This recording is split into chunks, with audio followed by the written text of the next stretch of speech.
Okay, so now we're going to set up the brake cables and housing. With these particular setups, we're going to have housing that goes from our brake lever around under the handlebar tape. It's actually going to come down and the front brake is going to stop right here. There's going to be a bare cable that leads to a straddle cable for our cantilever brakes.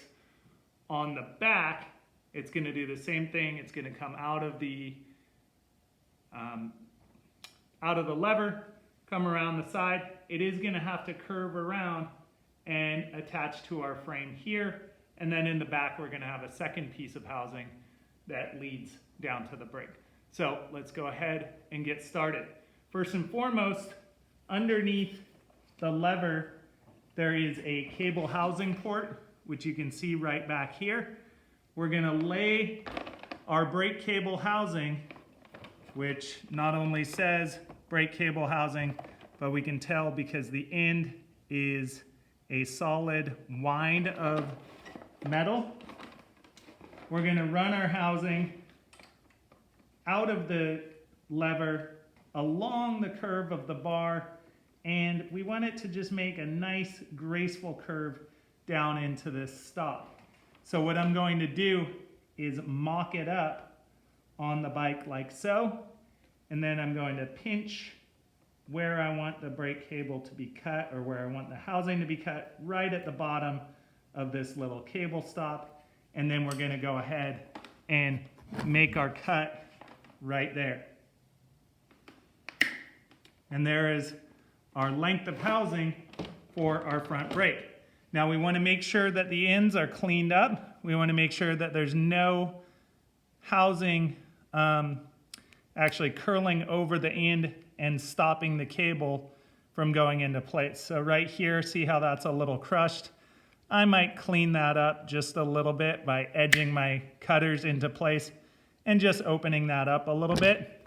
And then we want to use some form of pokey tool, a small Allen wrench works, to open up these little ends here. And we're just going to get those open and then double check that it fits into place. We want to run along the curve of the handlebar and right down into that cable stop, nice and neat, just like that. So this looks good.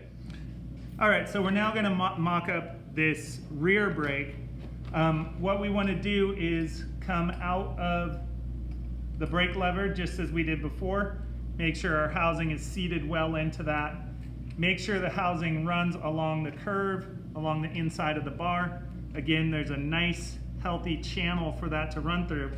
And then we want to be able to turn the bike about 90 degrees and still have the cable housing make its nice, gradual turn over to our cable stop on the frame. That allows us free movement along the front end of the bike, and we can still do that turn. So mock it up and mark it with your finger and cut it with your cutters.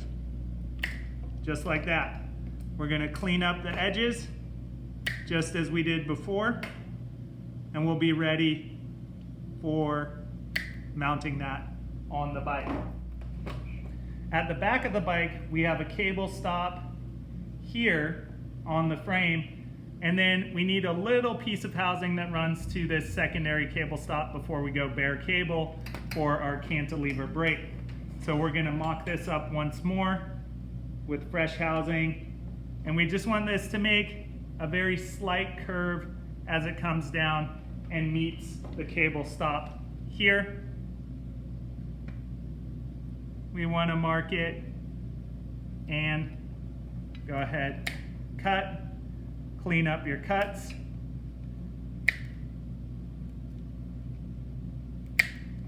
And we're ready to start cabling the bike. Before we cable the bike, we want to make sure we are putting housing ferrules on each end of our housing. It's important to check your brake lever to see if a housing ferrule will fit the brake lever or not. So in this case, I'm going to try without a housing ferrule. It definitely fits, but there's some slop in it. And then with a housing ferrule on the housing, it's a much nicer fit inside of that brake lever. So we're gonna go ferrules on both sides of our housing up front. And we're gonna do the same for all of the rest of our housing pieces.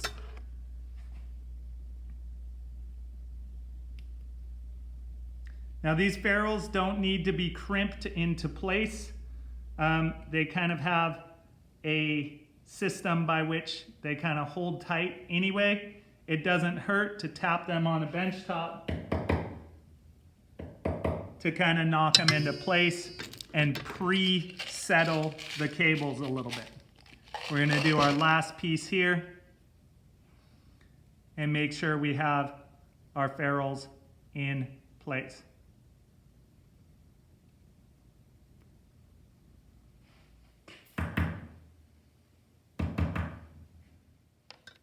We're now going to run our brake cables. We want to be using the road style cables. So once again, road style cables use that mushroom end. On our brake levers, we're going to squeeze the brake lever open, and there's a small port down on the inside of this which is going to accept the cable. It's kind of on the inside where the external port is. And we're going to pass the cable through, but the head of the cable needs to sit inside of the carrier, inside the brake lever. So I'm going to set the cable head into that carrier, nice and neat. That may take a little fiddling, but it should be good. It should sit nice and tight.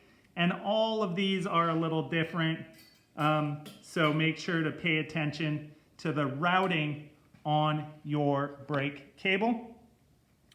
I'm going to run my cable housing. Any lettering on the cable housing, you want to be able to read as best as possible. Just a little detail there.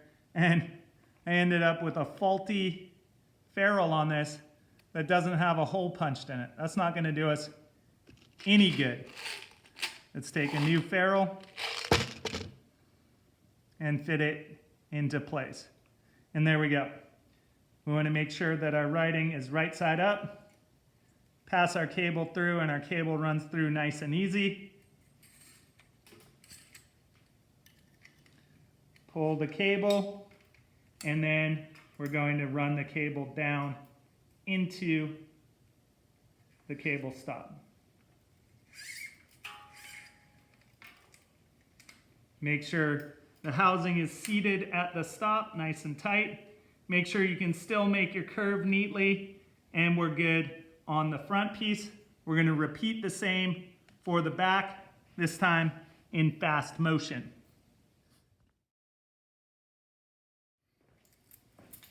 Now we're going to run our last piece of cable housing for the back brake. The cable housing can actually go on the cable, and then we just guide it into the cable stops on the frame, and there you have it.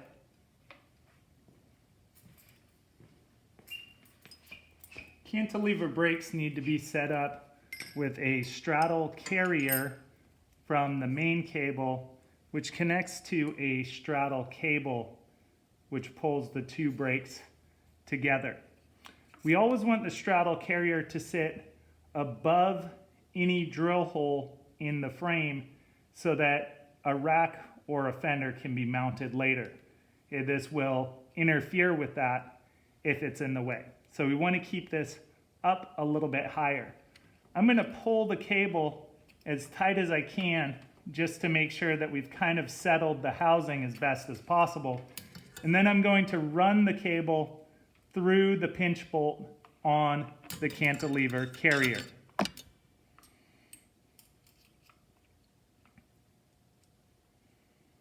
It runs through the back and should fit within this channel on the back of the carrier. We're going to pull tight and set that just about above the bolt. And I'm gonna go a little high, as I know there will be some settling in my cable later, and this will have a tendency to drop. The bolts on this are 10 millimeters on both the front and the back. So I'm going to hold the back bolt with a 10 millimeter box end wrench and tighten with a 10 millimeter socket wrench. And I want this to be pretty darn snug, because you got to think about the fact that it's just this pinching action that's holding the cable. No matter how hard you pull the brake lever, it's just this bolt pinching on that cable that's holding everything in place. We're then going to run our straddle cable through the center of the straddle carrier. We are going to hook it into the quick release on the right side of the brake, and then run it under the pinch bolt on the left side of the brake.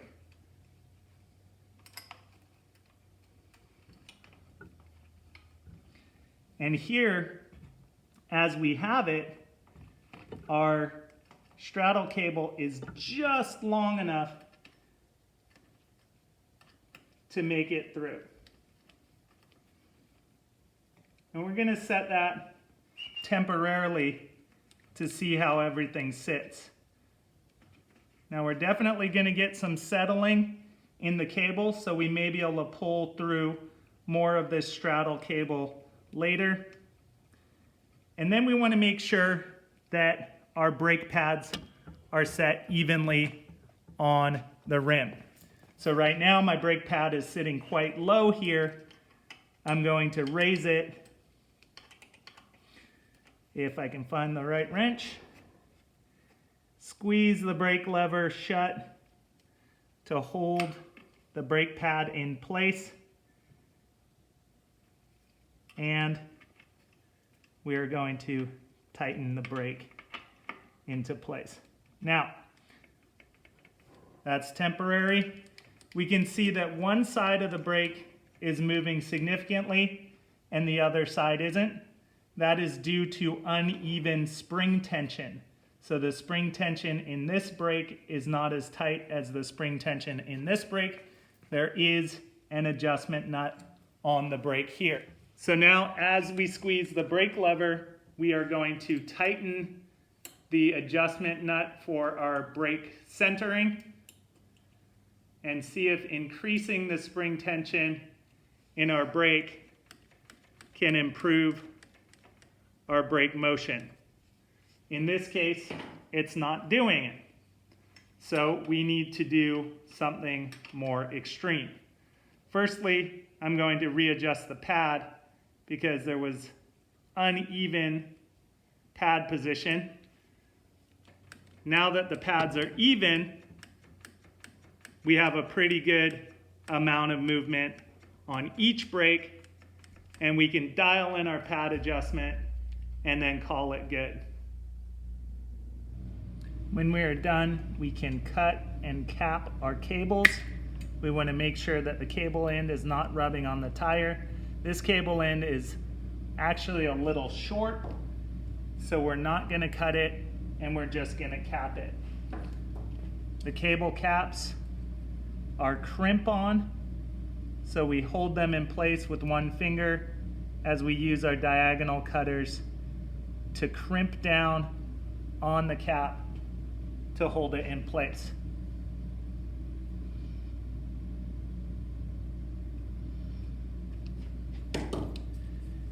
And now we're going to repeat the process for the rear brake in fast motion.